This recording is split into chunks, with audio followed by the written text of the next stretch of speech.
তো দেখ যেটা বলছিলাম আমাদের ফার্স্ট সেমিস্টারে যে সাবজেক্টটা বলছি, যে সাবজেক্টটা পড়াচ্ছে সেই সাবজেক্টটার নাম হচ্ছে কি এন্টারপ্রেনিউরশিপ ডেভেলপমেন্ট। এই সাবজেক্টটা আগে ফোর্থ সেমিস্টারে ছিল, ঠিক আছে?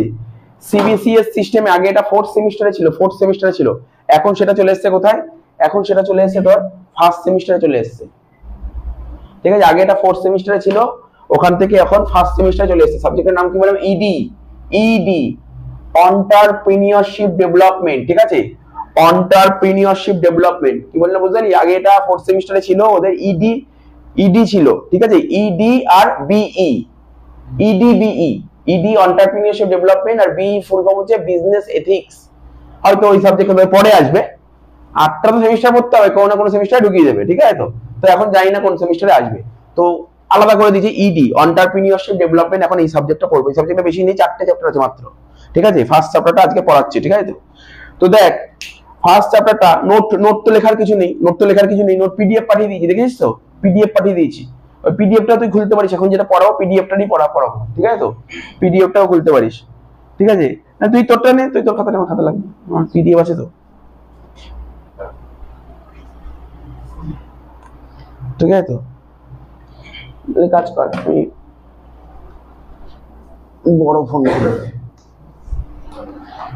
বড় ফোন করলেই হয়ে যাবে। 1 মিনিট।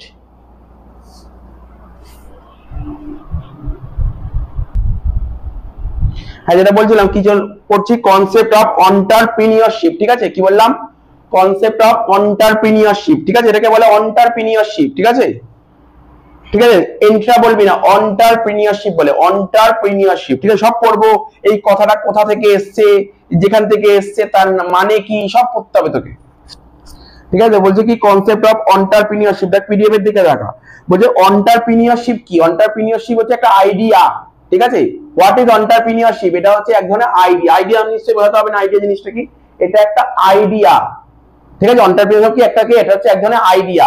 বলছে নট অ্যান ইনোভেশন, এটা কোনো ইনোভেশন নয়, ঠিক আছে? তো চিন্তা করিস না যে ইনোভেশনকে নিয়ে এক্ষুনি পড়াবো, ইনোভেশন জিনিসটা সব জেনে যাবি। তাহলে কি বললাম, কি জানতে পারলি? এন্টারপ্রেনিউরশিপ কি? এন্টারপ্রেনিউরশিপ হচ্ছে এক ধরনের আইডিয়া, এটা কিন্তু কোনো ইনোভেশন নয়। কি বললাম বোঝা গেল তো? কি বুঝতে পারছিস? এন্টারপ্রেনিউরশিপ জিনিসটা কি? এন্টারপ্রেনিউরশিপ হচ্ছে এক ধরনের আইডিয়া, এটা কোনো ইনোভেশন নয়। এবার দেখ পড়বো আমরা ইকোনমিক্স, তোরা এখন যারা তোর ক্লাস 11 12 ইকোনমিক্স তোদের একটু নলেজ আছে, ঠিক আছে? তো আর তোরা তো ইকোনমিক্স এখনো একদিন করিয়েছি, আবার করাবো। ইকোনমিক্সটা কি? ইকোনমিক্সটা কি ছিল? যেমন ধর ফ্যাক্টরস অফ প্রোডাকশন, কি বললাম? ফ্যাক্টরস অফ প্রোডাকশন, ঠিক আছে? আমি লিখে দিচ্ছি ফ্যাক্টরস অফ প্রোডাকশন মধ্যে কি কি পড়ে। ফ্যাক্টরস অফ প্রোডাকশন তোরা জানিস তো, অনেকে যারা ইকোনমিক্স করেছিস, দেখ বাংলায় বলছি, কোনো একটা প্রোডাক্ট তৈরি করতে, একটা মার্কার পেন একটা প্রোডাক্ট তৈরি করো। প্রোডাক্ট তৈরি করতে আমার কি লাগে? ফ্যাক্টর অফ প্রোডাকশন, উৎপাদনের উপাদান। কোনো প্রোডাক্ট তৈরি করতে, মানে কোনো প্রোডাকশন করতে গেলে আমার 4টে ফ্যাক্টর লাগে। কখানা ফ্যাক্টর লাগে? 4খানা ফ্যাক্টর লাগে। একটা ফ্যাক্টরকে কি বলে বল? ল্যান্ড, একটা ল্যান্ড লেবার ক্যাপিটাল, ঠিক আছে? আর একটা ফ্যাক্টর লাগে, সেই ফ্যাক্টরটাই হচ্ছে এটা, ঠিক আছে? তাহলে কোনো প্রোডাক্ট তৈরি করতে আমার 4টে ফ্যাক্টর লাগে। তাহলে কি বললাম? কোনো প্রোডাক্ট তৈরি করতে আমার 4টে ফ্যাক্টর লাগে, ঠিক আছে? কি বললাম? কোনো প্রোডাক্ট তৈরি করতে আমার কটা ফ্যাক্টর লাগে? 4টে ফ্যাক্টর লাগে। তার মধ্যে একটা হচ্ছে ল্যান্ড, একটা হচ্ছে লেবার, একটা হচ্ছে ক্যাপিটাল, আর একটা কি বললাম? আর একটা হচ্ছে এন্টারপ্রেনিউর, ঠিক আছে? আর একটা হচ্ছে এন্টারপ্রেনিউর। তো এখানে বলেছে entrepreneurship is considered by the economist, ঠিক আছে? To be one of the four factors, 4টে ফ্যাক্টরের মধ্যে একটা ফ্যাক্টর অফ প্রোডাকশনে যে 4টে ফ্যাক্টর তার মধ্যে একটা ফ্যাক্টর হচ্ছে এন্টারপ্রেনিউরশিপ, যেটা ইকোনমিস্ট ইউজ করে থাকে, ঠিক আছে? তো তারপর যেমন ল্যান্ড লেবার ক্যাপিটাল বলা আছে। ফার্স্ট পয়েন্ট বুঝতে পারলি তো ব্যাপারটা? আজকে যেমন এই চ্যাপ্টারটা, মানে আজকে তো এই চ্যাপ্টার মনে করে পড়িয়ে দেবো, আবার পড়াবো যতদিন না পরীক্ষায় পড়াতেই থাকবো, মানে বুঝতে পারলি তো? পড়াতে ক্লাস মুখস্থ হবে, তো চিন্তা করতে হবে না কিছু। যদি এমসিকিউ থাকে তার বাড়িতেও পড়তে হবে না, এখানেই মুখস্থ হয়ে যাবে সব, মানে পড়াতে রোজ মুখস্থ হয়ে যাবে। যেমন এই চ্যাপ্টারে কটা পয়েন্ট আছে বল? 27টা পয়েন্ট আছে। এই চ্যাপ্টারে টোটাল 27টা পয়েন্ট আছে। এই চ্যাপ্টারে 27টা পয়েন্ট আছে, এমনি মুখস্থ হয়ে যাবে তোর ক্লাস, বুঝতে পারলি নাকি বললাম? দেখ 2 নম্বর কোশ্চেনটা, কারণ আমাদের জানতে হয় এন্টারপ্রেনিউর, ঠিক আছে? এন্টারপ্রেনিউর এই কথাটা কোথা থেকে এসেছে? এই যা আগে তো এমসিকিউ পেপার ছিল তোদের, এই সময় এই কোশ্চেনটা এসেছিল তো বছর। বলেছিল যে অন্টারপ্রিনিয়র বলছে কোথা থেকে এসছে, যেমন কোনো ওয়ার্ড আমরা শুনি যে কোনটা ল্যাটিন ওয়ার্ড, তাই তো, কোনটা গ্রিক, কোনটা ফ্রেঞ্চ, তাই না? তো এরকম বলছে যে বলো এই অন্টারপ্রিনিয়র, ঠিক আছে, এটা কোথা থেকে এসছে? গ্রিক ওয়ার্ড, মনে রাখবি কি কোথা থেকে এসছে? গ্রিক ওয়ার্ড, ঠিক আছে। সরি এটা ভুল লেখা আছে, হ্যাঁ এটা গ্রিক ওয়ার্ড, তো এটা এথিক্স ওটা। আচ্ছা 2 নম্বরটা কি বলছে, আবার পড়ছি, the word entrepreneur is derived, তো entrepreneur কথাটা কোথা থেকে এসেছে? এটা ডেরাইভ হয়েছে ফ্রেঞ্চ ওয়ার্ড থেকে এসেছে, ফ্রেঞ্চ ওয়ার্ড, ঠিক আছে, সব মার্ক করা আছে। entrepreneur কথাটা কোথা থেকে এসেছে? ফ্রেঞ্চ ওয়ার্ড থেকে এসেছে, ঠিক আছে। এই ফ্রেঞ্চ ওয়ার্ড অন্টার, এটাকে বলে অন্টার, ENTRE, এটাকে কি বলা হয়? অন্টার, ঠিক আছে তো, অন্টার মানে বুঝলেন, যেটাকে অন্টার বলা হয়, প্রোনাউন্সিয়েশনটা হবে অন্টার, ঠিক আছে। ফ্রেঞ্চ ওয়ার্ড অন্টার, যার মানে কি বিটুইন, অন্টার মানে বিটুইন তো শুনেছি, নিশ্চয়ই বলতে হবে না, অন্টার মানে বিটুইন। তাহলে কি বললাম? অন্টারপ্রিনিয়রশিপ কথাটা কোথা থেকে এসেছে বল? ফ্রেঞ্চ ওয়ার্ড, তাই তো। কোথা থেকে এসেছে বল? জিজ্ঞেস করবে, বলবে কোন ওয়ার্ড থেকে এসেছে, বলবে গ্রিক, ফ্রেঞ্চ, ল্যাটিন, ঠিক আছে, এরকম অনেক বলবে, তখন তোকে বলতে হবে কি ফ্রেঞ্চ ওয়ার্ড থেকে এসেছে। এই ফ্রেঞ্চ ওয়ার্ড অন্টার, ফ্রেঞ্চ ওয়ার্ডটার নাম কি? অন্টার। অন্টার মানে কি বললাম বল? অন্টার মানে কি বললাম? বিটুইন, তাই তো, অন্টার মানে বিটুইন, হয়ে গেল। এন্ড পন্ড্রি, ঠিক আছে, এন্ড PENDRE, পন্ড্রি, ঠিক আছে, এন্ড পন্ড্রি, PENDRE, পন্ড্রি মানেটা কি? পন্ড্রি মানে কি লিখেছে? টু টেক, কি বললাম বল? পন্ড্রি মানে টু টেক। এই আরেকটা মানে হচ্ছে বিটুইন টেকার, ঠিক আছে। তাহলে কি বললাম? পন্ড্রি মানে টু টেক, বা আরেকটা মানে বিটুইন টেকার, আরেকটা মানে গো টুগেদার, আরেকটা মানে টু আন্ডারটেক। এই বছর পরীক্ষায় এসেছিল যে এই কথাটার মানে কি, তো লাস্টে অ্যান্সার টু আন্ডারটেক। মানে এই যে আমি 4টে অপশন দিয়েছি, কেন দিয়েছি? এতগুলো অপশন কেন দিয়েছি? অপশনের বাইরে আসবে না, মানে এর বাইরে দিতে পারবে না অপশন, বুঝতে পারলি তো? তাহলে এই জিনিসগুলো তোকে ভালো করে স্টাডি করতে হবে, বুঝতে পারলি তো? তাহলে কি বললাম বল? অন্টারপ্রিনিয়র কথাটা কোথা থেকে এসেছে? কোন ওয়ার্ড থেকে এসেছে? ফ্রেঞ্চ ওয়ার্ড অন্টার মানে কি? বিটুইন। আর পন্ড্রি মানে কি বলেছিলাম? টু টেক, টু আন্ডারটেক, তাই তো। আর কি বলেছি বল? বিটুইন টেকার, গো টুগেদার। হয়ে গেল। এই কোশ্চেনটা এবছর এসেছিল পরীক্ষায়। তারপর এখানটা একটা দিয়েছে, এই লাইনটা যে সেটা পড়ে নিবি। The word was originally used, ঠিক আছে, দা ওয়ার্ড মানে এন্টারপ্রেনিউর কথাটা যে অরিজিনালি ইউজ করা হবে টু ডেসক্রাইব পিপল, ঠিক আছে, পিপলকে ডেসক্রাইব করার জন্য, ঠিক আছে তো, who take on the risk between buyer and seller, ঠিক আছে, যেখানে বায়ার আর সেলারের মধ্যে, বুঝতে পারছিস, risk between buyer and seller, or who undertake a task such a starting new venture. তাহলে এন্টারপ্রেনিউর দেখো, নতুন যে ভেঞ্চারটা স্টার্ট হবে না, নতুন ভেঞ্চার, বুঝিস তো? ভেঞ্চার মানে ভেঞ্চার বুঝিস তো? ভেঞ্চার বুঝিস? আইডিয়া আছে? আরে ভেঞ্চার জানিস তো? ভেঞ্চার মানে কি? কোনো একটা বিজনেস ওপেন করবে, ছোট বিজনেস, যেমন তুই পুজোর সময় মনে করলি তোরা কয়েকজন বন্ধু মিলে একটা ফাস্ট ফুডের দোকান দিবি, চাউমিন, এগরোল চাউমিনের দোকান দিবি, ওটাও তো একটা ভেঞ্চার, বুঝতে পারলি তো? এখানে যা হবে পুরো বিজনেস নিয়ে কথা হবে, আদার্স কিছু কথা হবে না, ঠিক আছে তো? তো এটাই বলেছে যে or who undertake a task such a starting new venture. এইবার 4 নম্বর পয়েন্টটা খুব ইম্পর্টেন্ট, এই পয়েন্টটা এবার এসছে পরীক্ষা। দেখ কিভাবে পয়েন্টগুলো লিখেছিলাম, দেখিস তো? 1 2 3 4, এখান থেকে ধরে ধরে পয়েন্ট এসছে পরীক্ষায়, ধরে পয়েন্ট তুলেছে। প্রথমে দেখ 1 2 3 এর মধ্যে 2 এর পয়েন্টে চলে এসেছে, আবার 4 এর পয়েন্টে চলে এসেছে পরীক্ষায়। কি বলেছে? কথার নাম মনে রাখবে, এটা একজন লোকের নাম, ঠিক আছে, লোকের নাম, ফরেনারদের নাম তো এরকমই হবে। তো বুঝিস তো কি লেখা আছে? রিচার্ড ক্যান্টিলন। কি বললাম? রিচার্ড ক্যান্টিলন, নামটা কি বললাম? রিচার্ড ক্যান্টিলন। একে ছিল একজন ফ্রেঞ্চ ইকোনমিস্ট, আরে কমন ব্যাপার, ফ্রেঞ্চই তো হবে। তো এন্টারপ্রেনিউর কথাটা কোথা থেকে এসেছে? ফ্রেঞ্চ থেকে এসেছে, তো ফ্রেঞ্চ ইকোনমিস্ট মানে বুঝিস তো? ফরাসি অর্থনীতিবিদ used first time.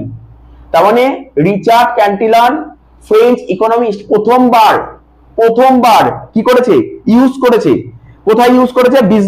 Business literature, ঠিক আছে, বিজনেস লিটারেচারে ইউজ করেছিল। কি ইউজ করেছিল? প্রথমবার ইউজ করেছিল এন্টারপ্রেনিউরশিপ, ঠিক আছে তো? ইট ইজ অ্যাপিয়ার্ড, ঠিক আছে, it is appeared in 1723 in the ফ্রেঞ্চে কবে অ্যাপিয়ার্ড হয়েছে? বল? 1723। বোঝা গেল তো কি বললাম? তাহলে কি বললাম বল? রিচার্ড ক্যান্টিলন কে ছিল? তুই বুঝতে পারছিস রিচার্ড ক্যান্টিলন কে ছিল? একজন ফ্রেঞ্চ ইকোনমিস্ট ছিল যে কিনা প্রথমবার বিজনেস লিটারেচারে ইউজ করেছিল এন্টারপ্রেনিয়রশিপ কে, ঠিক আছে তো? ইউজ করেছিল, ঠিক আছে? এবং কবে, কোন সালে? 1723। তোকে হ্যাঁ বল। 1723 মুখস্থ করতে হবে, এগুলো পড়তে হবে, ব্যাস সোজা জিনিস তো। আরে পরীক্ষায় যখন এমসিকিউ আসবে এর মধ্যে দিয়ে আসবে, বাইরে আসবে না। একদম পুরো চ্যাপ্টারটাকে পুরো সামারি পড়ে তারপর কি কি পয়েন্ট এমসিকিউ আসতে পারে এইগুলো তৈরি করা।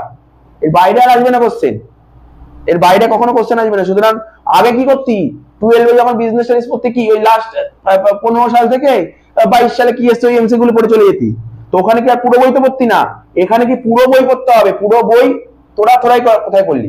আমি পড়েছি 5-6 বার রিডিং মেরেছি, রিডিং মেরে তারপর দেখলাম এই পয়েন্ট গুলো বেরিয়েছে, ইম্পর্টেন্ট লাইন। ওই দেখতি না আগে ছোটবেলায় পড়তি, বইয়ের পেছনে এক কথায় সারাংশ লেখা থাকতো না, এক কথায় এক নজরে বইয়ের পেছনে লেখা থাকতো, দেখেছিস তো? সামারি লেখা থাকতো না বইয়ের পেছনে, তো ওইটাই, ওইগুলোই তৈরি করা, ঠিক আছে তো? আচ্ছা, এরপর যেটা পড়ছিলাম সেটা একটু বলি। এন্টারপ্রেনিয়রশিপকে আমরা 3টে গ্রুপে ভাগ করতে পারি। এন্টারপ্রেনিয়রশিপকে আমরা 3টে গ্রুপে ক্লাসিফাই করতে পারি। একটা হচ্ছে কি বলেছিলাম, রিস্ক বিয়ারার, একটা অর্গানাইজার, আর একটা ইনোভেটর। কি বললাম? এন্টারপ্রেনিয়রশিপকে আমরা 3টে গ্রুপে ক্লাসিফাই করতে পারি। কি কি বললাম? অর্গানাইজার, রিস্ক বিয়ারার আর ইনোভেটর। মনে রাখতে হবে, আজকে বললি খুব সুন্দর মনে থাকবে। একটা একটা চ্যাপ্টার মনে থাকবে, 4টে চ্যাপ্টার হয়ে যাবে তখন মাথা থেকে বেরিয়ে যায়, এগুলো মনে রাখতে হবে, ঠিক আছে তো?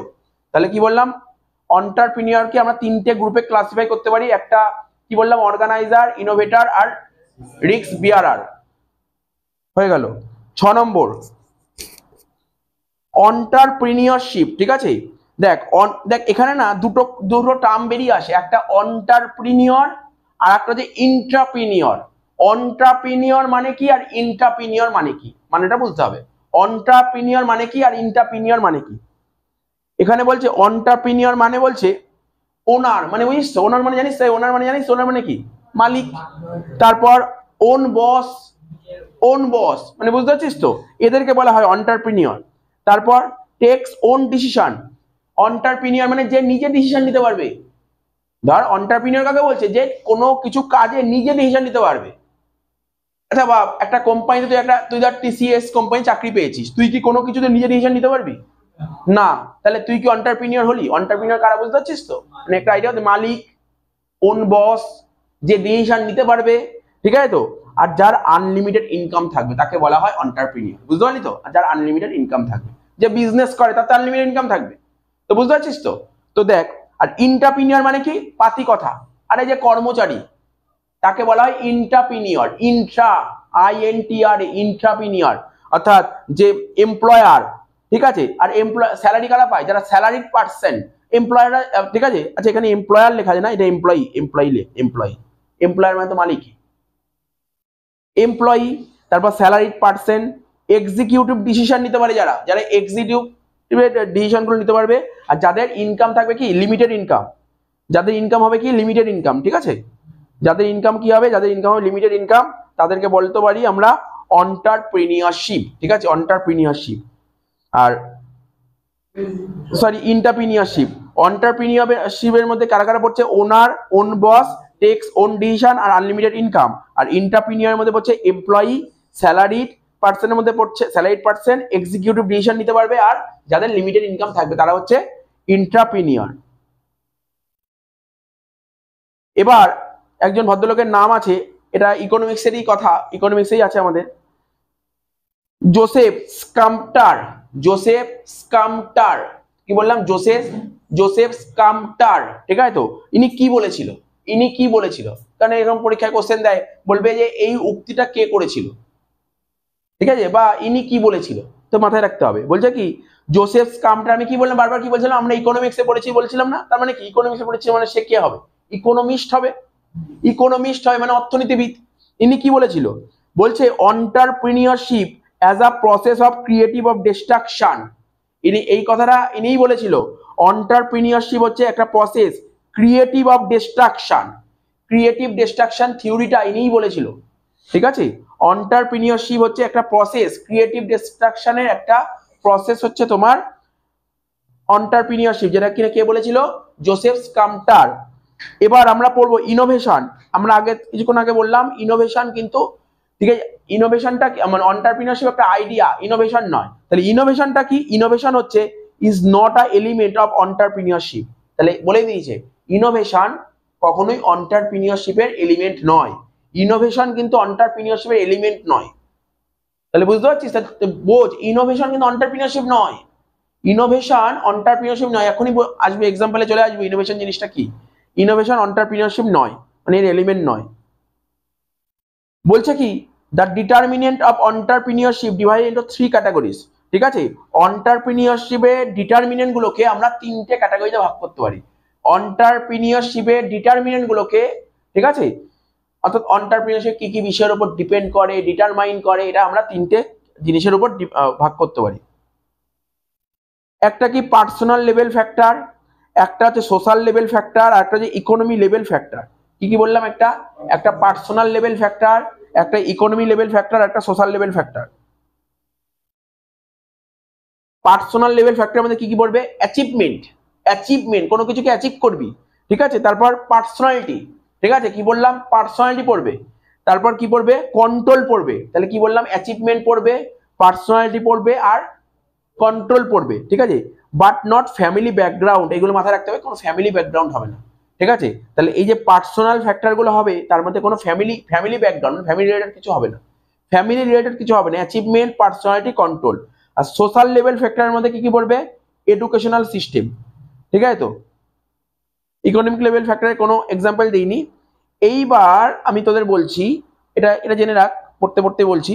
বলছে বলো old family business in the world, মানে ওয়ার্ল্ডে সবচাইতে পুরনো ফ্যামিলি বিজনেস কোনটা? এটা এটা আগের দিন বলেছিলাম তোদের একবার, আবার বলেছি আজকে, বলছি কঙ্গো গুমি। কঙ্গো গুমি, ঠিক আছে। তো কি বললাম? কঙ্গো গুমি। কি বললাম বুঝতে পারলি তো? কি এটা ওল্ড ফ্যামিলি বিজনেস, ঠিক আছে। এটা পড়তে হবে, তোকে পড়ে নিতে হবে, যে একবার রিড করতে হবে, এটা তো এমনি মনে থাকে। Old family business in the world, ঠিক আছে, মানে ওয়ার্ল্ডে সবচাইতে পুরনো ফ্যামিলি বিজনেস কোনটা? কঙ্গো গুমি, এটা মনে রাখতে হবে, কঙ্গো গুমি, ঠিক আছে। ওয়ার্ল্ডে সবচাইতে পুরনো ফ্যামিলি বিজনেস কোনটা? কঙ্গো গুমি। তারা বলছে বলো এন্টারপ্রেনিউরশিপের বৈশিষ্ট্য। বৈশিষ্ট্য, এই যে এন্টারপ্রেনিউরশিপ বলছি না, এন্টারপ্রেনিউরশিপ এর বৈশিষ্ট্য কি? এন্টারপ্রেনিউরশিপ কি হতে পারে? একজন ও একজন এন্টারপ্রেনিউরশিপ আর ইনোভেশন কিন্তু এক নয়। বলছে ও ইনোভেটর হতে পারে, ভালো করে শোন। এন্টারপ্রেনিউরশিপ একজন ইনোভেটর হতে পারে, ও একজন ইনোভেটর হতে পারে। তারপর এন্টারপ্রেনিউরশিপ একজন রিস্ক টেকার হতে পারে, রিস্ক নিতে পারে, ঠিক আছে। এন্টারপ্রেনিউর একজন রিস্ক টেকার হতে পারে। ও একজন, দেখ আমরা সবাই বিজনেস খোলে, আমি তোকে যদি একটা উদাহরণ দিই এন্টারপ্রেনিউরশিপ এক্সাম্পলটা বুঝতে পারবি। বিজনেস সবাই খোলে, সবার বিজনেস কি খুব ভালো করে হিট করে যায়? সবার বিজনেস হিট করে যায় না, কিন্তু কিছু কিছু লোকের বিজনেস হিট করে যায়, তারাই হচ্ছে এন্টারপ্রেনিউর, ঠিক আছে। তারাই হচ্ছে এন্টারপ্রেনিউর। সবার যেমন ধর চা তো সে তুই খেতেই যাস, তুই সেদিনকে তোর সঙ্গে আসলাম, তুই ওই দিক দিয়ে আসছিলি, দেখাও কি খেলা ফেলা দেখে আসলাম তোদের সঙ্গে, কি মনে পড়ে তো? খেলা দেখতে গেছিলাম, খেলা দেখে আসলাম, চা খেলাম, সরোজের দোকানে গিয়ে ঢুকে চা খেলি, ঠিক আছে। তো এবার তোর বাড়ি, তোর দোকানের পাশে আবার রাজীবের দোকানেও চা আছে, চায়ের দোকান আছে। আবার ওইদিকে ধর লেক টাউনে যা, এমবিএ চাওয়ালা আছে। তাহলে তুই ভাব না, রাজীবের দোকানের চা রাজীব চা বেচছে, সরোজ দোকানের চা সরোজ চা বেচছে, ঠিক আছে। আর এমবিএ চাওয়ালার দোকান এমবিএ চা বেচছে, এমবিএ যে মেন মালিক, ওকে চা বেচছে। ও তো ফ্র্যাঞ্চাইজি বিভিন্ন জায়গায় আছে, হ্যাঁ সরোজ বিভিন্ন জায়গায় থাকো, কিন্তু সরোজ আর এমবিএ চাওয়ালা এক না, কিন্তু সরোজ আর এমবিএ চাওয়ালা এক না কিন্তু, ঠিক আছে। তো ওর একটা আলাদা লেভেল আছে, ওর একটা ফ্র্যাঞ্চাইজি এমবিএ চাওয়ালা এখন হয়ে গেছে, সব জায়গায় একটা করে এমবিএ চাওয়ালা খুলছে। ওখানে কত অনেক মানে ফ্র্যাঞ্চাইজি খুলতেই কত টাকা লাগে, ঠিক আছে। তো তাহলে এটা কি এখন যদি তুই যদি এখন নতুন নতুন খুলিস যে এমবিএ চাওয়ালার জায়গায় নতুন একটা কোনো চাওয়ালা খুললি, চলবে না তো, কারণ ওটা একটা মার্কেট খেয়ে নিয়েছে। এটা একটা ইনোভেটিভ, এটাকে বলে একটা ইনোভেশন, বুঝেছিস তো। ইউনিক টাইপের কিছু করতে হবে, ইউনিক টাইপের, যেটা সবার চোখে পড়ে যাবে। যেমন তুই দেখেছিস কিনা জানি না, মেয়েরা যখন সাজুগুজু করে পুজোর আগে ওরা কোথায় যায়? পার্লারে যায়, বা বিয়ে বাড়ি অনুষ্ঠানে পার্লারে যায়, ঠিক আছে। তো কিন্তু এটা কমন, এটা কিন্তু নতুন না, কিন্তু এটা কিন্তু কোনো নতুন না, এটা পুরো কমন। কিন্তু আচ্ছা বল, আমি একটা তো কফি শপে যাবো, এটা কি কমন না uncommon? Common, coffee shop common. কিন্তু ইনোভেটিভ জিনিসটা কি? দেখ আইসক্রিম পার্লার খুলেছে, এটা কিন্তু ইনোভেটিভ, রিসেন্ট ট্রেন্ড হয়েছে এটা, আইসক্রিম পার্লার। তো বুঝতে পারলি তো? তো এইগুলো বুঝে ইনোভেটিভ, মানে এমন কিছু করবি না, কিছু ইনোভেটিভ কাজকর্ম, যেমন ধর তুই ধর আগে আগে ট্যাক্সি তো আগেও ছিল, এখন তোরা কিসে চলিস? ট্যাক্সি, ওলা উবের, তাই তো বা ওলা উবের আর একটা কি যেন বেরিয়েছে এখন, র্যাপিডো বেরিয়েছে, না আরে ইনড্রাইভ বেরিয়েছে। তাহলে আগে কি ছিল? আগে ধর আজ থেকে 10 বছর 15 বছর আগে ধর, মানলাম 15 বছর না, তুই হয়তো না জানলে বাড়িতে বাবা কাকা বা দাদা জিজ্ঞাসা করবি, তখন কি ছিল? হলুদ ট্যাক্সি ছিল তো, ট্যাক্সি বা হলুদ সাদা ট্যাক্সি ছিল। তো তখন ট্যাক্সি, আরে ওই ট্যাক্সিতেই তো মানুষ তো ট্যাক্সিতেই চড়ছে, কিন্তু আইডিয়াটা আলাদা, বুঝতে পারছিস তো? নতুন একটা আইডিয়া নিয়ে চলেছে, তাতে কি হয়েছে? তার বিজনেসে কি বেড়ে গেছে বল? সেলটা কি লেভেলে হু করে বেড়েছে। হ্যাঁ, এতে ওর লসও হতে পারতো, ঠিক আছে তো? এটা হচ্ছে ইনোভেটিভ আইডিয়া। এইগুলো কিন্তু নতুন নতুন আইডিয়া, এটা বিজনেস এখন চলে এসছে এগুলো, ঠিক আছে? এইগুলো হচ্ছে এন্টারপ্রেনিউরশিপ।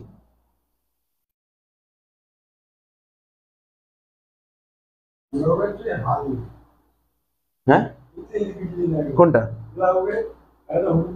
যাই হোক বলছি ইনোভেটিভ আইডিয়া। তো এটাই হচ্ছে বলছে তোর, আগেও মানুষ ট্যাক্সি চড়তো, এখন মানুষ ট্যাক্সি চড়ে, ঠিক আছে তো? তাহলে এখন নতুন একটা জিনিস চলে এসছে, তো সবাই ওখানেই যাচ্ছে। তো দেখ না, আবার তো এখন তো আবার চলে এসছে নাকি হলুদ ট্যাক্সি, এখন অ্যাপে চলে আসবে, ওলা উবের না, ওটা আলাদা আলাদা অ্যাপ হবে, হলুদ ট্যাক্সির অ্যাপ, ঠিক আছে? যাই হোক বললাম ওর, আচ্ছা কি বললাম বল? ক্যারেক্টারিস্টিক অফ এন্টারপ্রেনিউর, মানে এন্টারপ্রেনিউর ক্যারেক্টার কি হতে হবে? ও একজন ইনোভেটর হতে পারে। তাহলে এন্টারপ্রেনিউর বলছে ও একজন ইনোভেটর হতে পারে, তার মানে কি? এন্টারপ্রেনিউর একটা মানুষ, ও ইনোভেটর হতে পারে, ঠিক আছে? মানে ইনোভেটর, নতুন নতুন আইডিয়া মাথা থেকে বেরোবে, এরকম টাইপের কাজ করবে ও। তারপর রিস্ক টেকার, ও রিস্ক নিতে পারে। যে দেখ না, যারা ধর এন্টারপ্রেনিউর, তারা কিন্তু বিভিন্ন কাজে রিস্ক নিতে হয় ওদের। ও রিস্ক নেবে, সেই রিস্কে ও সাকসেস পেতেও পারে, ও ফেলিওরও হতে পারে, রিস্ক নিতে হবে। তুই যদি একটা বিজনেসটাকে বড় করতে যাস, তুই সাকসেস মানে রিস্ক নিবি না, বিজনেস বড় হবে কোনোদিন বড় হবে না। তারপর অর্গানাইজার, এন্টারপ্রেনিউর কিন্তু একজন অর্গানাইজারও কিন্তু এন্টারপ্রেনিউর হতে পারে। অর্গানাইজার মানে কোনো একটা বড় কোম্পানি, ও কিন্তু এন্টারপ্রেনিউর হতে পারে। তারপর ক্রিয়েটিভ, এন্টারপ্রেনিউর কিন্তু ক্রিয়েটিভ হতে পারে, ও ক্রিয়েটিভিটি কিছু করতে পারে, সৃজনশীল, বুঝিস তো? ক্রিয়েটিভিটি। মোটিভেটার, এন্টারপ্রেনিউর একজন মোটিভেটার হতে পারে। মোটিভেটার নিশ্চয়ই বুঝিস তো, মোটিভেটার কাকে বলে? এবার বলছে বলো ফাংশন অফ এন্টারপ্রেনিউর কিছু কিছু ফাংশনে কি কি কাজ আছে? এন্টারপ্রেনিউর কি কাজ করে থাকে? ও কি করে এমনি বলতে পারবি? এন্টারপ্রেনিউরকে আইডিয়া দেয়, ও কি আইডিয়া দেয় কি দেয় না? এন্টারপ্রেনিউর বল, এন্টারপ্রেনিউর অবশ্যই আইডিয়া দেয়। আইডিয়া জেনারেট করা ওর হচ্ছে ফাংশনের মধ্যে পড়ে, ফাংশন বা ইম্পর্টেন্স। তারপর কি? বিজনেস অবজেক্টিভ, মানে যে একটা বিজনেস করা হবে, এই বিজনেসের তো কিছু না কিছু একটা অবজেক্টিভ আছে। অবজেক্টিভ মানে একটা ব্যবসা যে করবি, তার ব্যবসাতে একটা নির্দিষ্ট কিছু উদ্দেশ্য আছে, সেইগুলো ডিটারমাইন করবে, ঠিক আছে তো? তারপর ও কি করবে? ফান্ড বুঝিস তো? তোর তো কমার্সের ফান্ড নিশ্চয় সম্বন্ধে আইডিয়া আছে। ফান্ড ফান্ড মানে কি? টাকা পয়সা জোগাড় করা। ফান্ড গুলো কোথা দিয়ে টাকা জোগাড় করবে, অর্থাৎ রেজিং অফ ফান্ড, টাকা পয়সাগুলো কোথা থেকে নিয়ে আসবে সেইগুলো ব্যবস্থা করবে, ঠিক আছে? এন্টারপ্রেনিউর রেজিং ফান্ডটাকে রেজ করার চেষ্টা করে। Procurement of machine and material, তাহলে তুই বড় বড় প্রোডাকশন করবি, তো মেশিন লাগবে, ম্যাটেরিয়াল লাগবে, এগুলো প্রকিউর করতে হবে, নিয়ে আসতে হবে। মার্কেট রিসার্চ করতে হবে। তুই একটা ইচ্ছা হলো, টুক করে একটা ব্যবসা নেমে গেলি, বিজনেস ফেলিওরও হয়ে যেতে পারে। তাহলে কি তোকে মার্কেট রিসার্চ করতে হবে, তো মার্কেটটাকে রিসার্চ করতে হবে, তারপর তোকে নামতে হবে। ডিটারমাইনিং ফর্ম অফ এন্টারপ্রাইজ, ঠিক আছে? তাহলে তুই যে এন্টারপ্রাইজ খুলছিস, তুই যে বিজনেসটা খুলছিস, কি ফর্মটা, কি তার ফর্মটা ডিটারমাইন করতে হবে, form. Recruitment of man power, যে ম্যান পাওয়ার আছে না, ম্যান পাওয়ার গুলোকে রিক্রুট করতে হবে। নিশ্চয়ই চাকরি বাকরি যে রিক্রুটমেন্ট হয়, বুঝিস তো? রিক্রুটমেন্ট, তাহলে সেগুলোকে রিক্রুট করতে হবে, ম্যান পাওয়ার রিক্রুট করতে হবে। আর করতে হবে কি? তারপরে এতগুলো করার পর প্রজেক্টটাকে ইমপ্লিমেন্ট করতে হবে। তার মানে দেখ, কোনো প্রজেক্ট ইমপ্লিমেন্ট করার আগে, ঠিক আছে, আগে এই সমস্ত কাজগুলো তোকে করতে হবে। এইবার এতক্ষণ পর পড়তে আসলো ইনোভেশন। প্রথমেই বললাম না, ইনোভেশন বলবো, একটু আসতে দে, টাইম আসুক, আমি বলবো ইনোভেশন কাকে বলে। এই হচ্ছে এবার আসলো ইনোভেশন কাকে বলে। ইনোভেশন মানে কি? ইনোভেশনকে পড়লে তুই বুঝবি হোয়াট ইজ ইনোভেশন। ইনোভেশন মানে কি? দেখ কি লেখা আছে, পর। ইনোভেশন হচ্ছে একটা নতুন আইডিয়া। ইনোভেশন মানে কি? নতুন এক ধরনের আইডিয়া, একটা প্রসেস। ইনোভেশন হচ্ছে একটা process or product or change to an existing product or process that adds value to that existing product or service. ধর তুই ধর নতুন কোনো প্রোডাক্ট তৈরি করবি, নতুন কোনো একটা প্রোডাক্ট, ধর নতুন একটা পেন তৈরি করবি, কিন্তু একটা খুব ভালো মডার্ন ওয়েতে তৈরি করবি। আগে যেইভাবে পেন তৈরি করতে সেইভাবে তৈরি করবি না। মানে কোনো একটা প্রোডাক্ট তৈরি করার জন্য বা কোনো একটা নতুন পেন তৈরি করার জন্য নতুন প্রসেস ফলো করলি, এটা তো ইনোভেশন। এটা তো ইনোভেশন, বুঝতে পারছিস? এখানে কি বলেছে পড় ভালো করে। ইনোভেশন হচ্ছে একটা নতুন একটা আইডিয়া বা একটা প্রসেস বলতে পারিস, ঠিক আছে? তো বলছে or product or change to an existing product. Existing product মানে ধর না আগে একটা পেন ছিল, ঠিক আছে? Or process that add value to that existing product or service. মানে কোনো পুরোনো প্রোডাক্ট ছিল, ওটাকে আবার নতুন করবি, নতুন করার চেষ্টা করবি, এটা ইনোভেশন। বা কোনো একটা প্রোডাক্ট তৈরি করবি, প্রোডাক্টটা তৈরি করার জন্য নতুন কি প্রসেস ফলো করবি, নতুন নতুন মেশিন ইউজ করলি, ঠিক আছে? তো এটা হচ্ছে তোর ইনোভেশন। তাহলে ইনোভেশন মানে কি? ইনোভেশন হচ্ছে এক ধরনের আইডিয়া। ইনোভেশন কিছুই না, ইনোভেশন একটা idea. is any new idea, process or product or a change to an existing product, ঠিক আছে, or process that adds value, ঠিক আছে, to that existing product or service। এবার বলছে চারটে এলিমেন্টের নাম বলো এন্টারপ্রেনিউরশিপ, চারটে এলিমেন্ট। আগেও বলছিলাম বারবার ওই একই কথা, দেখ আগেও বলেছিলাম এন্টারপ্রেনিউর এলিমেন্ট কি কি হতে পারে। ইনোভেশন একটা এলিমেন্ট, তারপর কি বলছে রিস্ক টেকিং, ওখানে কি ছিল রিস্ক বিয়ারিং, ওই রিজল্ট একই জিনিস। তারপর কি ছিল ভিশন, নতুন একটা পয়েন্ট এসে ভিশন, একটা এক্সট্রা পয়েন্ট চলে ভিশন, আর একটা অর্গানাইজেশন, ঠিক আছে? তো আচ্ছা, এটা তোরা ক্লাস 11-এ পড়ে এখন যে কোশ্চেনটা পড়বো, MSME নাম শুনেছিস তো? ওই ক্লাস 11-এ বিজয় 8 নম্বর একটা চ্যাপ্টার ছিল ক্ষুদ্রায়তন কারবার, মনে পড়ে তো? ওই ক্ষুদ্রায়তন কারবারই এটা বলছে MSME, ঠিক আছে? মাইক্রো স্মল, তারপর মিডিয়াম এন্টারপ্রাইজ, ভালো করে পড়তে হয়, মাইক্রো স্মল মিডিয়াম এন্টারপ্রাইজ। আচ্ছা তোদের মনে আছে না মনে নেই? MSME এর একটা আইন চালু হয়েছিল কত সালে বলতে পারবি? বলতে পারবি? পারবি না। MSME এর আইন 2006 সালে চালু হয়েছিল, ঠিক আছে? এখন নতুন একটা আইন হয়েছে, সেই আইনটা 2020। এইগুলো ছোট ছোট জিনিস জানতে হবে। MSME এর আইন 2006 সালে ছিল, ঠিক আছে? তো 2006 সালে আইনটা ছিল 2006, এখন নতুন যে আইন হয়েছে সেটা হচ্ছে 2020। দেখ এখানে কি বলেছে, MSME এর full form micro small medium enterprise, ঠিক আছে? তো বলছে মাইক্রো MSME, বলছে মাইক্রো MSME, বলছে উইথ এফেক্ট ফ্রম 1 জুলাই 2020। কবে দিয়েছে? 1 জুলাই 2020। তাহলে বললাম না নতুন যে আইনটা 2020 সালে। বলছে investment in plant and machinery, বলছে MSME আইন অনুযায়ী, MSME কোন আইন? 2020 না 2006 আইন? বল কোন আইন বলবো, 2020 না 2006? এখন কোনটা বলছি? 2020 আইনে বলা আছে প্ল্যান্ট অ্যান্ড মেশিনারি বা ইকুইপমেন্ট, একটা ছোট বিজনেস হলো প্ল্যান্ট অ্যান্ড মেশিনারি ইকুইপমেন্ট লাগে, ওখানে একটা ইনভেস্টমেন্ট করতে হবে। তো বলছে সেই ইনভেস্টমেন্টটা নট মোর দ্যান 1 crore, সেই ইনভেস্টমেন্ট যেন 1 কোটি টাকার বেশি না হয়, সেই ইনভেস্টমেন্ট যেন 1 কোটি টাকার বেশি না হয়, এবং অ্যানুয়াল টার্নওভার, এই অ্যানুয়াল টার্নওভার মানে কি? সেল, বছরের সেল যেন 5 কোটি টাকার বেশি না হয়। তাহলে বুঝতে পারলি? তোকে যদি কখনো কোশ্চেন করে বলো অ্যাকর্ডিং টু 2020 অ্যাক্ট, কি বললাম? অ্যাকর্ডিং টু 2020, কি বললাম বল? According to 2020, 2020 act wise micro, মানে তোকে যদি বলে এরকম বলে MSME আইন 2020 অনুযায়ী, ঠিক আছে, মাইক্রো, কথাটা কি বললাম? মাইক্রো ইনভেস্টমেন্ট কত হবে? ইনভেস্টমেন্ট মানে প্ল্যান্ট অ্যান্ড মেশিনারিতে কত টাকা ইনভেস্টমেন্ট করতে হবে? 1 কোটির কম হতে হবে। আর হচ্ছে তোর অ্যানুয়াল টার্নওভার কত হতে হবে? 5 কোটির কম। মনে রাখতে হবে, আজকে বলে দিলি বলে না, এটা তোকে মনে রাখতে হবে এগুলো।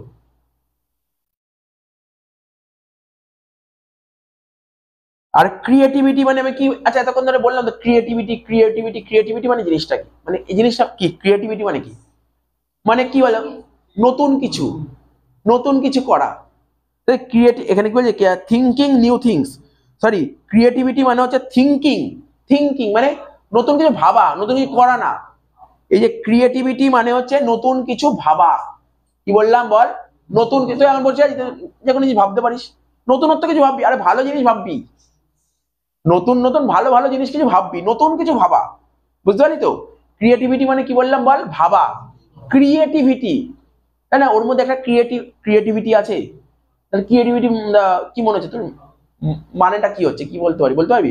ওর মধ্যে একটা ক্রিয়েটিভিটি আছে। আর্ট, হ্যাঁ বল, নতুন ভাবনা চিন্তা করছে, তাই তো? ঠিক আছে তো?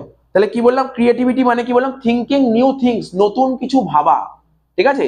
তো যদি অসুবিধা হয়, যদি বাংলা ওখানে অসুবিধা লিখে রাখলে, ওখানে বাংলা লিখে রাখতে, নতুন কিছু ভাবা। ক্রিয়েটিভিটি মানে কি নতুন কিছু ভাবা, আর ইনোভেশন মানে কি বলতো নতুন কিছু করা। তাহলে বুঝলি ক্রিয়েটিভিটি আর ইনোভেশন মধ্যে ডিফারেন্সটা কোথায়? ক্রিয়েটিভিটি কি করবে বল, ও ভাববে আর ও করবে। তাহলে ক্রিয়েটিভিটি মানে একজন ভাববে আর একজন করে ফেলবে কাজটা, তাই তো। ক্রিয়েটিভিটি মানে নতুন কিছু ভাবা, আর ইনোভেশন মানে নতুন কিছু করা। ইনোভেশন মানে না, আচ্ছা বল না, তোরা তো ইংলিশ পড়েই এসেছিস, আগে ছিল তো ইংলিশ। ইনোভেশন মানে কি এমনি শুনেছিস তো? ইনোভেশন নাম শুনেছিস তো আগে ইংলিশ পড়তে? ইনোভেশন মানে কি নতুন কিছু করবি, ঠিক আছে, নতুন কিছু করবি, নতুন কিছু করা, নতুন কিছু করা, এটাই হচ্ছে ইনোভেশন। আর ক্রিয়েটিভিটি মানে কি নতুন কিছু ভাবা।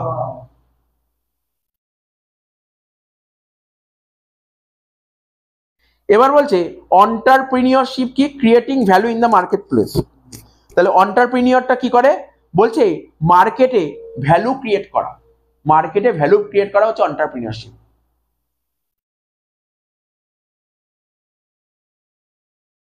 এবার বলছে অন্টারপ্রিনিয়রশিপ, জিনিস কি সুন্দর কথা দিয়েছে, ক্রিয়েটিভিটি আর ইনোভেশনকে মেলালেই হয় অন্টারপ্রিনিয়রশিপ। তাহলে অন্টারপ্রিনিয়রশিপ কি করে হয়? দুটোকে মানে নতুন কিছু ভাববি, তারপর নতুন কিছু করবি, নতুন কিছু ভাববি আবার নতুন কিছু করবি, এটাই হয়ে গেল অন্টারপ্রিনিয়রশিপ। দুটোর মেলানোই কি বলে? অন্টারপ্রিনিয়রশিপ বলে। তাহলে বুঝতে পারলি তো? তাহলে কি বললাম বল, এই যখন তোর কলেজে পড়ানো আরম্ভ করেছে, পড়ানো আরম্ভ করেনি, এই কথাগুলো সব বলবে কিন্তু, তাহলে কি তখন তোর বুঝতে আরো ভালো লাগবে, মানে বুঝতে পারলি, তখন ক্লাসগুলো করবি বুঝতে আরো ভালো লাগবে। কি বললে বুঝে? এইগুলো জানা থাকলে না তুই ক্লাস করতে খুব ইজি লাগবে। আর ইংলিশ টার্ম পড়ার সুবিধাটা কোথায় জানিস তো? বল কেন সুবিধা, প্রত্যেককে বল কেন সুবিধা। কলেজে কিন্তু ম্যাক্সিমাম সময় ইংলিশেই লেকচার দেবে, ম্যাক্সিমাম সময়। তাহলে তোর ইংলিশ টার্ম গুলো জানা থাকলে, নাহলে কি হয় বলতো, ইংলিশে মানে জানিস না, তাহলে সমস্যাটা কি হবে তখন? হয়তো পকেট থেকে ফোন বের করে ফোন ঘাটলি, নাহলে বন্ধুর সঙ্গে একটু গল্প করলি, কারণ তোর মাথায় ঢুকবে না, তুই মাথায় ঢোকানোর চেষ্টা করবি না। তো সুতরাং মাথায় ইংলিশ টার্ম গুলো জেনে রাখ, তাহলে কলেজে পড়ার আগে না তো সুবিধা হবে ব্যাপারটা, বুঝতে পারছিস কি বললাম? তাহলে বল কি বললাম, অন্টারপ্রিনিয়রশিপ কি করে হয় বল? অন্টারপ্রিনিয়রশিপ জিনিসটা কি বললাম? ক্রিয়েটিভিটি, ও পরীক্ষায় আগে এমসিকিউ কেমন দিতে হয় বলতো কি, entrepreneurship equal to creativity plus dash, ঠিক আছে, বা বলতো dash equal to creativity plus innovation, এরকম দিত। তাহলে এগুলো তোকে জানতে হবে। তাহলে অন্টারপ্রিনিয়রশিপ কি? ক্রিয়েটিভিটি আর ইনোভেশন দুটোকে মেলালে হয় হচ্ছে অন্টারপ্রিনিয়র। বল ক্রিয়েটিভিটি মানে কি বললাম বল? নতুন কিছু ভাবা। আর ইনোভেশন মানে কি বললাম? নতুন কিছু করা। ঠিক, নতুন কিছু ভাবা আর নতুন কিছু করা দুটোকে মেলালে হয়ে গেল অন্টারপ্রিনিয়রশিপ। এই তো দাদাদের এই জিনিসগুলোই আবার পড়াবো ফোর্থে, একদম এইগুলোই পড়াবো, আর কিছু নতুন পড়াবো না, এটাই পড়াবো। আচ্ছা দেখ শোন, টাইপস অফ অন্টারপ্রিনিয়র। বলছে অন্টারপ্রিনিয়র, ভালো করে শোন, অন্টারপ্রিনিয়র ধরনগুলো পড়তে হবে। ধরন কার নিয়ম অনুযায়ী? দেখ, ড্যান হপ একজন লোক ছিল, ড্যান হপ, ঠিক আছে, ড্যান হপ, ঠিক আছে, ক্লিয়ারেন্স ড্যান হপের মতে কি বলেছিল? ইনোভেটিভ অন্টারপ্রিনিয়র হয় একটা কি হয়? ইনোভেটিভ অন্টারপ্রিনিয়র, কতগুলো ভাব, একটা ইনোভেটিভ অন্টারপ্রিনিয়র হয়, ঠিক আছে, একটা হয় অ্যাডাপটিভ অন্টারপ্রিনিয়র মানে কি বলতো? যে নতুন কিছু করে তাকে বলা হয় অ্যাডাপটিভ অন্টারপ্রিনিয়র, ঠিক আছে তো? তাহলে কি বললাম বুঝতে পারলি তো? অ্যাডাপটিভ অন্টারপ্রিনিয়র কাকে কি বললাম? কি বল? যে নতুন কিছু করে তাকে বলে অ্যাডাপটিভ অন্টারপ্রিনিয়র, ঠিক আছে তো? তারপর অ্যাডাপটিভ অন্টারপ্রিনিয়র আরেকটা বলে, এটাকে কেউ বলে ইমিটেটিভ অন্টারপ্রিনিয়র, মানে কি বলতো? যে কপি করে, ধর একজনটা কপি করে, ঠিক আছে তো, যে কপি করে তাকে বলা হয় কি বললাম বল তাকে কি বললাম? Innovative entrepreneur. ইমিটেটিভ। তাহলে আমি আরেকবার বলছি, একটা ছিল ইনোভেটিভ অন্টারপ্রিনিয়র, একটা কি বললাম বল? ইমিটেটিভ অন্টারপ্রিনিয়র, ঠিক আছে। ইমিটেটিভ অন্টারপ্রিনিয়র মানে যে কপি করে, ঠিক আছে তো? আচ্ছা, আরেকটা হচ্ছে অ্যাডাপটিভ অন্টারপ্রিনিয়র, যে নতুন কিছু করে, ঠিক আছে। তারপর কি বলেছে? ফ্যাবিয়ান অন্টারপ্রিনিয়র, ঠিক আছে, ফ্যাবিয়ান অন্টারপ্রিনিয়র মানে হচ্ছে যাদের চেঞ্জ খুব একটা পছন্দ নয়, ওই একই জিনিস হয়, চেঞ্জ হবে না, চেঞ্জ পছন্দ করেন, মানে হয় না একটা কোম্পানির মধ্যে অনেক কিছু কাজ আছে যে না আমি একতরফাই থাকবো, মানে কোনো কিছু চেঞ্জ করবো না, যা চলছে চলুক, চেঞ্জ করবো না কোনো কিছু, বুঝলেন? সেই চেঞ্জের কথা বলা হচ্ছে, ঠিক আছে। যাদের কোনো কিছু, যাদের চেঞ্জ পছন্দ নয় তাদের ফ্যাবিয়ান অন্টারপ্রিনিয়র বলে। আর বলছে ড্রোন অন্টারপ্রিনিয়র কাকে বলে? যে ট্র্যাডিশনাল মেথডে বিজনেস করে, ঠিক আছে, যে ট্র্যাডিশনাল মেথডে বিজনেস করে, ঠিক আছে। ড্রোন অন্টারপ্রিনিয়র কি বললাম? যে ট্র্যাডিশনাল মেথডে বিজনেস করে, ড্রোন। হ্যাঁ, তাহলে এইগুলো তোকে জাস্ট একটু দেখে নিলে তাহলে ভালো লাগবে, এগুলো পড়তেও সুবিধা হবে, ঠিক আছে তো। এবার দেখ দ্রোন এন্টারপ্রেনার কি বলেছে, they never like to get rid of their traditional business. আচ্ছা, একটু গন্ডগোল হয়েছে, লেখাটা মানে একটু গন্ডগোল হয়েছে। দ্রোন এন্টারপ্রেনারটা কি বলছে একটু পড়ে দিচ্ছি। They never like to get, they never like to get rid of their traditional business, মানে বুঝতে পেরেছিস তো। দে নেভার লাইক, যে কখনোই পছন্দ করে না, ঠিক আছে, যে কখনোই পছন্দ করে না, two get rid of their traditional business, ঠিক আছে তো, যে কখনোই পছন্দ করে না, সেটা হচ্ছে দ্রোন এন্টারপ্রেনিউর, ঠিক আছে তো। বলছে traditional machinery, traditional system of business even at the cost reduce return, ঠিক আছে তো।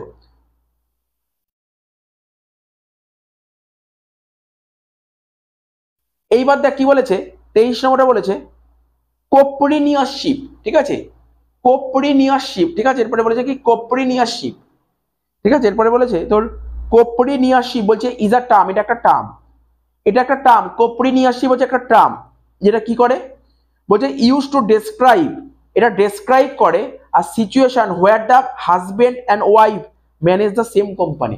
যখন হাজবেন্ড আর ওয়াইফ, এই কোশ্চেনটা এসেছিল বছর পরীক্ষায়, হাজবেন্ড আর ওয়াইফ যখন সেম কোম্পানি ম্যানেজ করে তখন তাকে বলে কোপ্রিনিয়ারশিপ। তাহলে তোকে বলতে পারে হোয়াট ইজ কোপ্রিনিয়ার, এবার এরকম ভাবে আসেনি, কোপ্রিনিয়ারশিপ কাকে বলে আসেনি, বলছিল হাজবেন্ড আর ওয়াইফ যখন একই বিজনেস করে বা একই বিজনেস মেনটেন করে তখন তাকে কি বলে, তখন তাকে কোপ্রিনিয়ারশিপ বলে, ঠিক আছে তো। এরকম কোশ্চেন এসেছিল, বুঝতে পারলি তো। তাহলে হাজবেন্ড আর ওয়াইফ যখন একই বিজনেস মেনটেন করে তখন তাকে কি বলে, কোপ্রিনিয়ারশিপ, ঠিক আছে তো। কোপ্রিনিয়ারশিপ হচ্ছে একটা branch of the family business, তাহলে ফ্যামিলি বিজনেস একটা ব্রাঞ্চ, কমন ব্যাপার, হাজবেন্ড ওয়াইফ যখন বিজনেসটাকে মেনটেন করছে ফ্যামিলি বিজনেস ব্রাঞ্চ হবেই।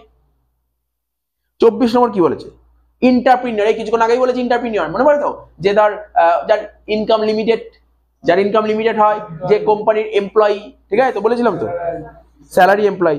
বলছে an entrepreneur is an employee, এটা একটা employee, who is tasked with the developing an innovative idea, ঠিক আছে, developing innovative idea or project within a company. লাইনটার মানে বুঝবি কি বলতে চেয়েছি।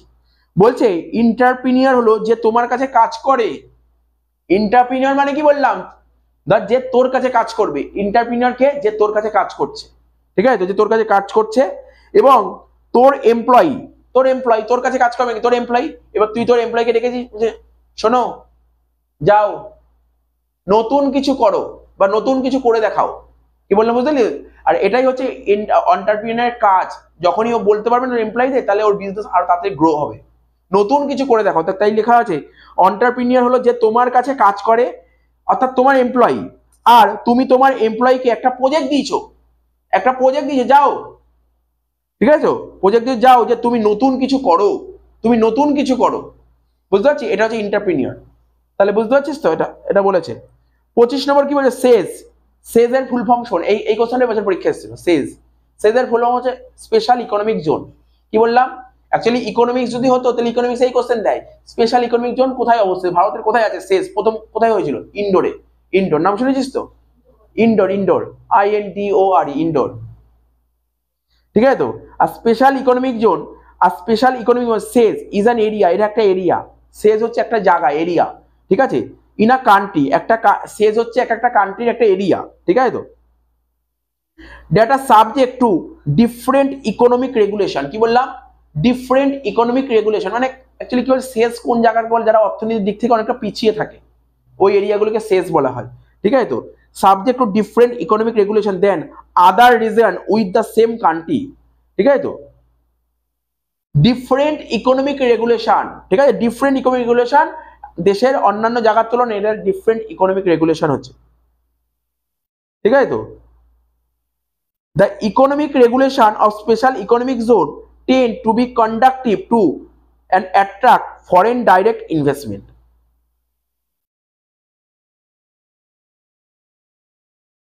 এবার বলছে ফ্যামিলি বিজনেস, এই চ্যাপ্টারে আছে ফ্যামিলি বিজনেস। তো বলছে কি ফ্যামিলি বিজনেস, ঠিক আছে, ফ্যামিলি বিজনেস জিনিসটা কি, এখানে দেখ, এখানে বলা আছে